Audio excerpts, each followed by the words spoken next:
ارادے سے دیوار پر چڑھنے لگے۔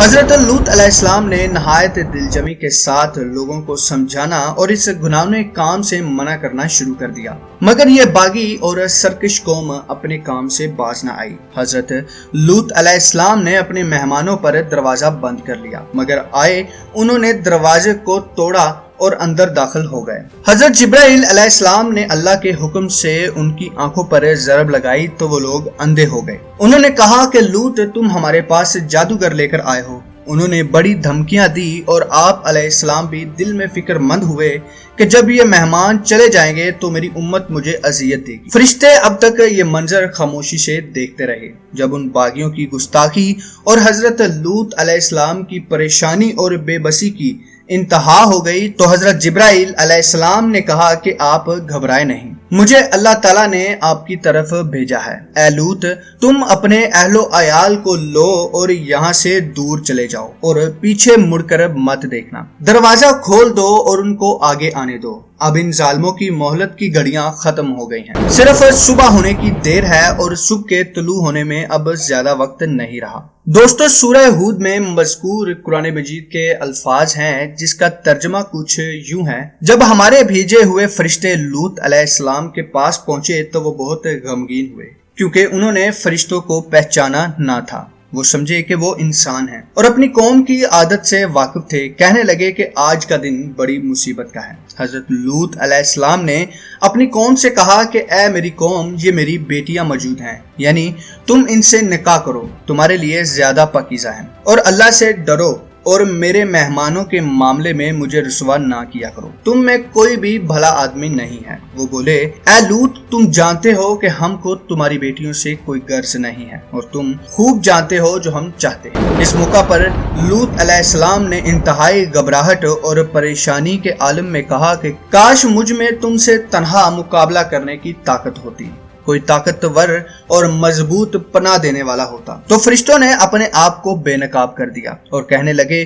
کہ لوط علیہ السلام آپ ہماری فکر نہ کرو، ہم تمہارے پروردگار کے بھیجے ہوئے فرشتے ہیں، وہ ہم تک کبھی نہیں پہنچ پائیں گے۔ اپنے اہل و عیال کو لے کر نکل جاؤ اور تم میں سے کوئی بھی پیچھے مڑ کر نہ دیکھے، بے شک اس قوم پر عذاب پہنچ کر رہے گا جو ان کو پہنچنا ہے، بے شک ان کی تباہی کے لیے صبح کا وقت مقرر ہے۔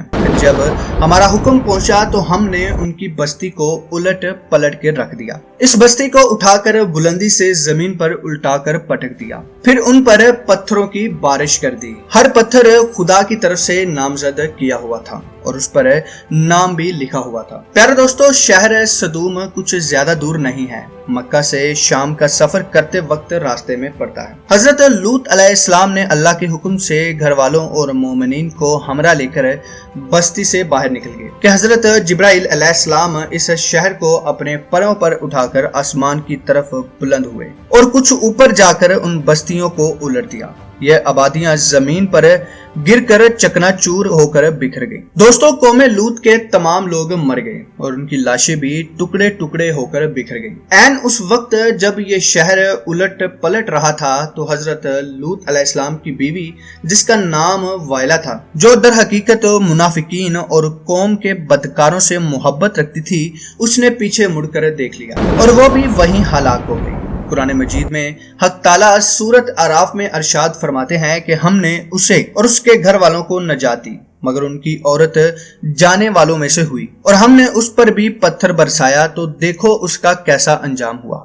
مجرموں کی طرح جو پتھر اس قوم پر برسائے گئے وہ پتھر کے ٹکڑے تھے اور ہر پتھر پر اس شخص کا نام لکھا ہوا تھا جو پتھر سے ہلاک ہوا۔ مفسرہ قرآن کہتے ہیں کہ اس عورت کی لاش آج بھی ان پتھروں میں اللہ تعالیٰ نے آنے والی امتوں کے لیے عبرت کے لیے محفوظ کر کے چھوڑ دی۔ قرآن کریم کی سورۃ البقرہ کی آیت نمبر 35 میں اللہ تعالیٰ نے قوم لوط کی تباہی کی طرف اشارہ کرتے ہوئے بتایا کہ قوم لوط پر عذاب نازل کیا گیا، مگر ان کے تباہ شدہ شہر کو آنے والے انسانوں کے لیے عبرت کے طور پر باقی رکھا۔ اللہ تعالیٰ فرماتے ہیں اور ہم نے عقل والوں کے لیے کچھ واضح نشانیاں چھوڑ دی ہیں۔ قرآن کریم کی وضاحت کے باوجود قوم لوط کے تباہ شدہ شہر کے بارے میں آج تک حضرت انسان کسی نتیجے تک نہیں پہنچ پایا تھا۔ مگر حال ہی میں امریکی ماہرین ارضیات و آثار قدیمہ نے 10 سال کی تحقیق و جستجو کے بعد یہ دعویٰ کیا ہے کہ وہ قوم لوط کے تباہ ہونے والے شہر کو دریافت کرنے میں کامیاب ہو گئے ہیں۔ کی تحقیقاتی مشن کے سربراہ اسٹیفن کوہن کا کہنا ہے کہ ان کی تحقیقات کا نتیجہ سامنے آیا تو وہ خود بھی حیران رہ گئے۔ سدوم شہر میں زندگی یکدم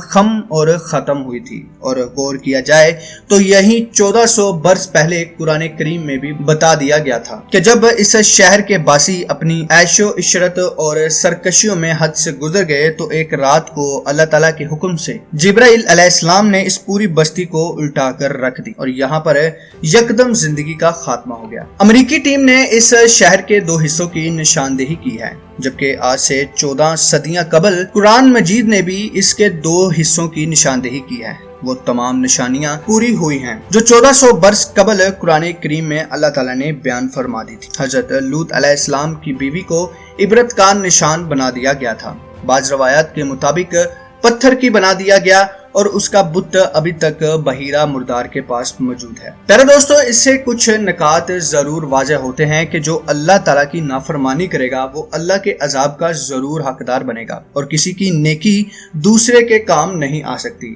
یہاں تک کہ انبیاء بھی اللہ کے فیصلے کے سامنے بے بس ہیں۔ وہ اللہ کے احکامات کو تسلیم کرتے ہیں، لہٰذا ہمیں بھی تسلیم کرنا چاہیے۔ اللہ تعالیٰ سے ہر دم دعا رہنی چاہیے کہ وہ ہمیں اپنی اصلاح فرمانے کی توفیق بخشے اور امت محمدی صلی اللہ علیہ وآلہ وسلم کو تمام اقسام کے افعال بد سے محفوظ رکھے۔